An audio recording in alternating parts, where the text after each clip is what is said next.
Well, they have done it again, TR. Real Madrid, champions in Europe for a record 15th time. It came from that man first, Dani Carvajal, scoring the first goal in the second half for Real Madrid, and then Vinicius Jr. coming in clutch to get the game winner just a few minutes later. It's a 2-0 finish for Real Madrid and Carlo Ancelotti, who continues to stack up the trophy case here.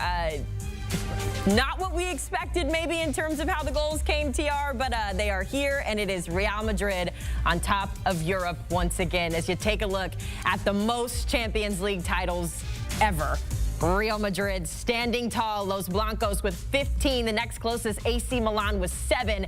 That is more than double. Crazy numbers when you think about what Real Madrid was able to do in the Champions League final today.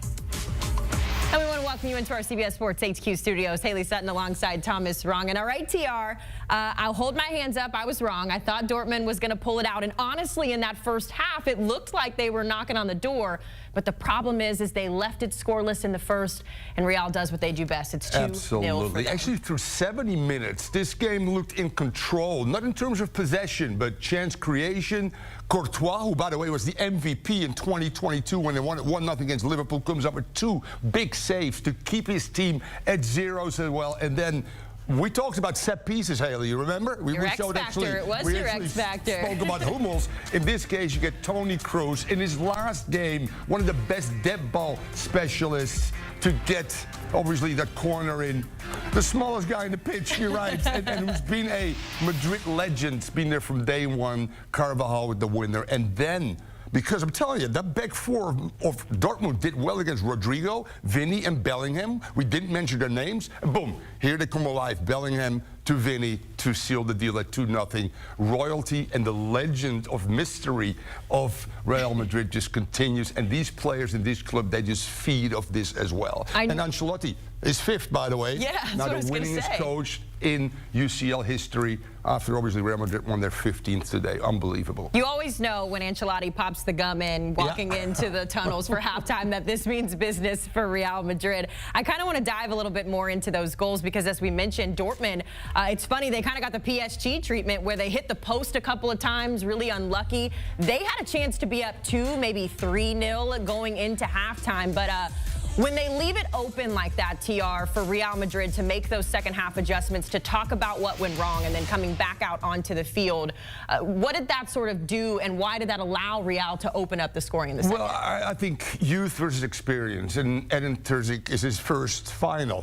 Ancelotti's been there, and also his calmness on the sideline, almost a father figure kind of thing, emotionally intelligent, always makes the right substitution, although this time subs did not make a difference, but he always knew that this team at this scoreline would be able to get this out. Toni Kroos in his last game, as I said again, one of the best dead ball specialists in the world with a brilliant corner. They never panic.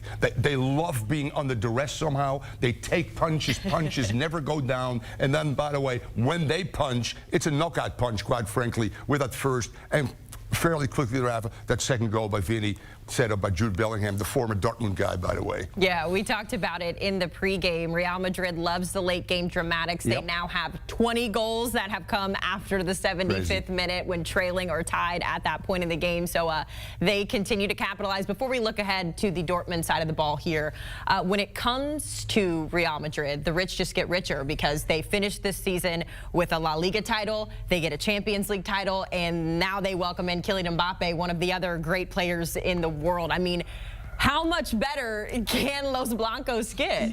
Well, yeah, on paper, you're going to go, oh, my God, they're going to get one of the best or maybe the best all-round attacker because Mbappe can play left and centrally as well. For Ancelotti, the problem begins right now. I got Vinny on that left side, which Mbappe loves to play as well. He can play as a 9, but then I'm going to play out of a 4-3-3 if I keep Rodrigo also in his lineup. And by the way, a guy that might start for Brazil at 17, Endrick, they just signed a Brazilian. Where does he fit in? Because he's going to come in thinking, I'm going to get some minutes as well.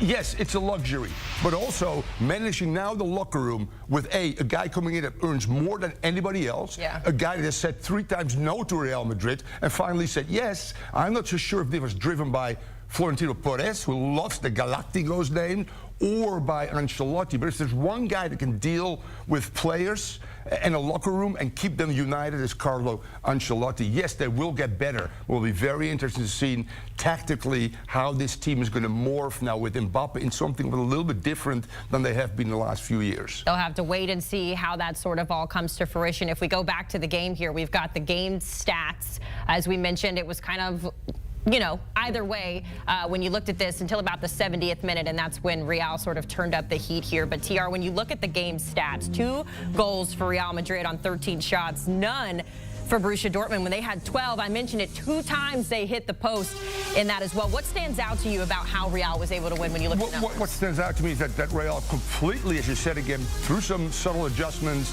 by Carlo Ancelotti, turned this game on his head. In the first half, the only stat that favored Real Madrid was possession. But shots on targets, saves, Courtois made 2.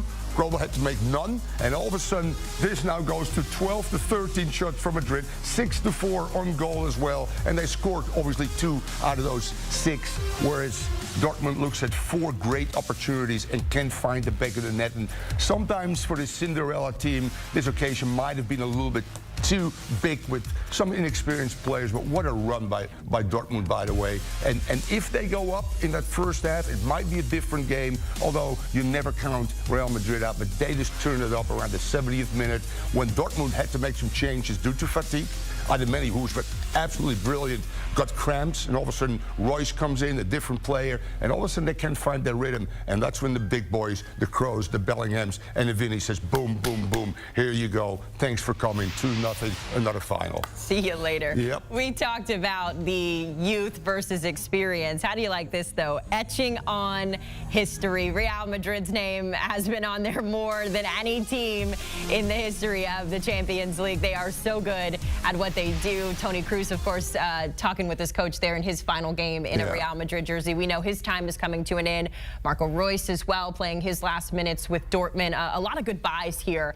When you look at Borussia Dortmund, you know, an incredible season, maybe not on the Bundesliga side. They finished 5th. They, you know, had a little bit of an up and down season there, but a team of experience now that they've gotten this Champions League final here. They played really well. What's next for Dortmund? I think what's next for Dortmund and Thursday is obviously challenging. It wasn't Bayern Munich, challenging Bayer Leverkusen, by the way, and Munich for the title in the Bundesliga, because they have enough talent. They'll sell 1 or 2 players. They'll get about 100 million for 1 or 2 of those guys as well. And then again, they've got some youth coming up that this team will continue to be a team that always goes to the Champions League first rounds, mostly to the knockouts as well. And with this experience, both for head coach and players, they could make a run at it next year as well.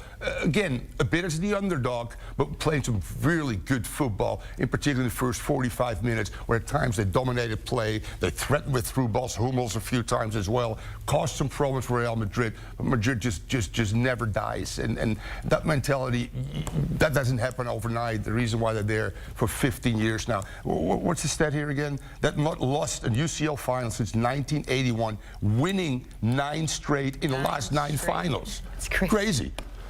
I don't know that there's any team in the world at this point that is as dominant as they have been in the Champions League. Dortmund, a lot to look forward to in the future, but this was just not their year. It belonged to Real Madrid. He is Thomas Rongen, and man, this has been such a fun day. And I called it about it. Oh, no, I said 2-1. Okay, you did say 2-1. Technically, there was a goal scored by Dortmund there. It was offside, so you were right. Correct. We give it up. Our royalty over here, Thomas Rongen, helping us break down the Champions League. What a fun day it has been, but it belongs to Real Madrid. Los Blancos winning their 15th Champions League title. TR mentioned it, 9 straight UCL finals appearances, and they have once again won. The day belongs to Real Madrid. They win the Champions League over Dortmund 2-0.